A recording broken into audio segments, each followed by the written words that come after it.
여기에 프랑스 매체 스포르트 등은 3일 올 시즌 이강인을 영입한 PSG가 아시아 선수를 추가 영입할 가능성을 언급했습니다.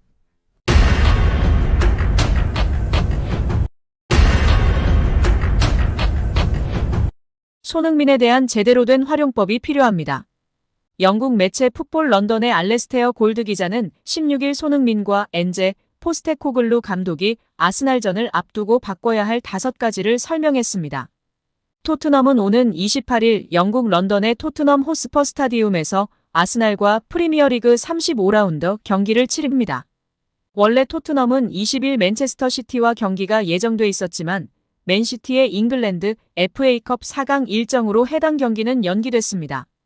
이제 토트넘은 아스날전을 준비하기 위한 약 2주의 시간이 있습니다. 지난 13일에 있었던 뉴캐슬전 대패 이후 무너진 분위기를 추슬러야 합니다. 토트넘은 지난 13일 리그 32라운드 경기에서 뉴캐슬 유나이티드에 0대4로 패했습니다. 전반 30분 알렉산드르 이삭에게 선제골을 내줬고 2분 뒤에는 앤서니 고든에게 추가 실점을 허용했습니다. 이어서 후반 6분 이삭이 다시 득점했고 후반 42분에는 파비앙 쉐어가 쐐기골을 터뜨렸습니다. 마치 지난 시즌 뉴캐슬 원정에서 나온 1대6 패배 악몽을 다시 떠올리게 하는 경기였습니다. 이날 손흥민은 아쉬운 경기력을 선보였습니다. 최전방 공격수로 선발 출전했지만 상대 수비진에 고립되며 제대로 된 활약을 펼치지 못했습니다. 앞서 풋볼 런던은 포스테코글루 감독은 뉴캐슬전에서 손흥민에게 아래쪽으로 내려와 볼을 연계해 줄 것을 지시했다라고 보도한 바가 있습니다. 마치 해리 케인 같은 역할을 맡겼고 손흥민은 이 역할을 소화하지 못했습니다. 결국 후반 13분 그라운드를 빠져나오며 경기를 마무리했습니다.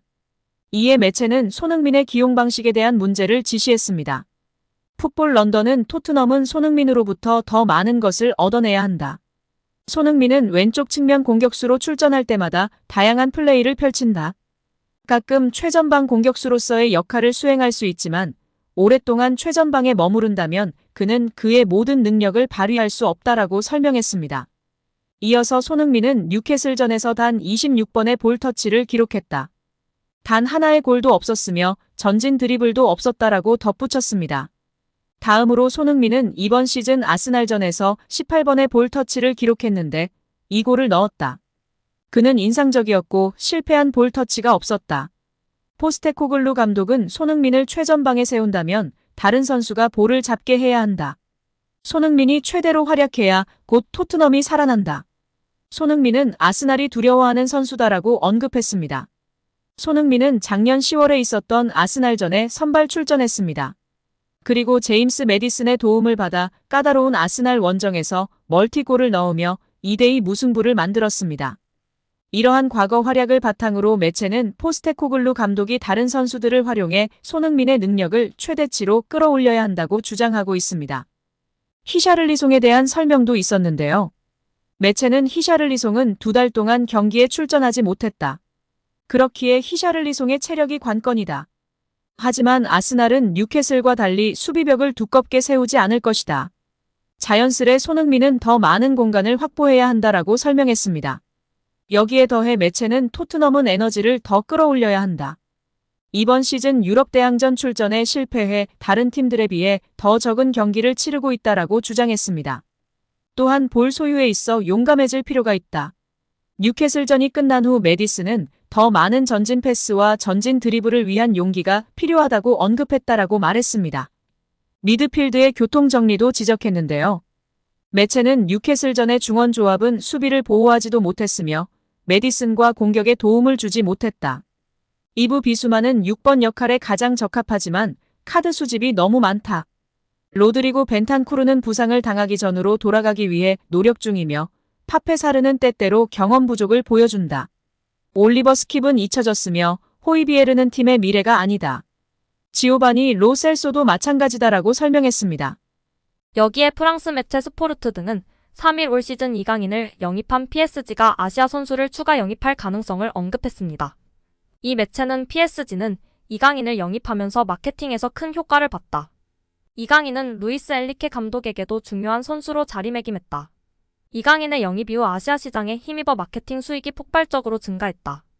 PSG는 올 시즌 종료 이후 두 번째 아시아 선수를 영입해 마케팅 수익을 극대화할 것이라고 점쳤습니다. 또한 PSG 팬들은 토트넘의 슈퍼스타 손흥민을 관심 있게 보고 있다. 음바페 이적 공백을 메울 수 있는 이상적인 선수다. 손흥민은 과거 PSG의 영입 리스트에 언급되기도 했다. 센터백을 물색하고 있는 PSG는 김민재에게도 관심을 가질 수 있지만 나폴리에서 바이에른 뮌헨 이적 1년 만에 김민재 이적을 설득하는 것은 어려울 것이라고 덧붙였습니다. 또한 프랑스의 푸실은 PSG의 손흥민을 꿈꾸는 나세르 알 켈리피 회장이라며 PSG의 이적 시장 계획에 주목했습니다. 해당 계획에 PSG의 아시아 선수 영입 계획이 포함됐습니다. 푸실은 이강인은 2천만 유로라는 말도 안 되는 가격에 영입 대마케팅 혁명을 일으켰다. 이강인은 엘리케의 로테이션의 중요 선수로 자리매김했다. 그는 스포츠적인 공헌 외에도 PSG를 기뻐하게 할 마케팅과 재정 수준에 기여했다. 그를 영입한 후 PSG는 아시아 시장에서 수익이 폭발적으로 늘었다고 전했습니다. 손흥민 측은 진술서에서 지난해 5월 23일 북중미 월드컵 2차 지역 예선 준비를 위해 한국에 입국했습니다. 당시 양 씨와 손흥민은 교제를 이어오던 중이었는데 5월 31일부터 다음 날까지 양 씨와 만남을 가졌다고 합니다. 6월 2일 원정 경기가 열리는 싱가포르로 떠나기 전날까지 양 씨와 만난 걸 인정한 것인데요. 이때만 해도 두 사람의 관계는 좋았던 거로 보입니다. 이를 뒷받침할 근거는 언론 보도에서 찾아볼 수 있습니다. 당시 복수의 언론은 손흥민이 공항에서 출국하는 모습을 담아 팬들에게 전달했습니다. 이때 손흥민 왼쪽 손가락에 반지를 낀 모습이 포착됐습니다. 문제는 약 한 달쯤 지나 발생하였습니다.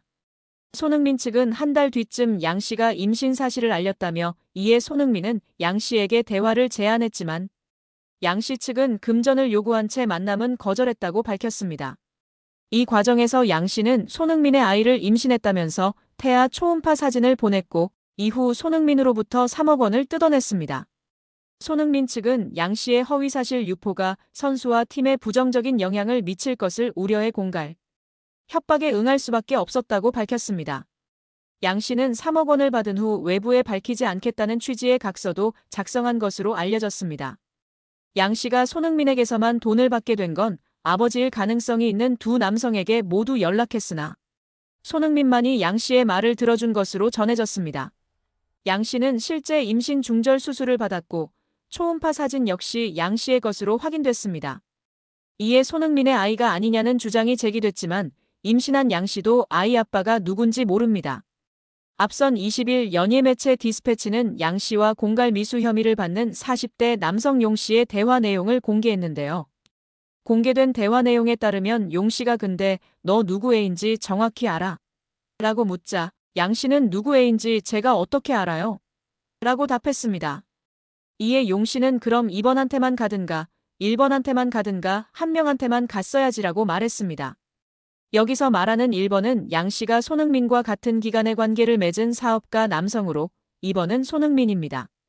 손흥민은 양 씨가 자신을 만나던 시기 동시에 다른 남성도 만난 것을 모르고 있다가 양 씨와 사이가 틀어진 용 씨를 통해 알게 됐다고 매체는 전했습니다. 이런 일이 있은 후 용 씨는 양 씨와 지난 3월 손흥민 측에 언론에 임신 사실을 폭로하겠다며 또다시 7천만 원을 요구했다가 결국 공갈 미수 등의 혐의로 구속됐습니다. 한편 경찰은 진술서를 낸 손흥민을 상대로 대면 조사를 할 계획은 없는 걸로 전해졌습니다.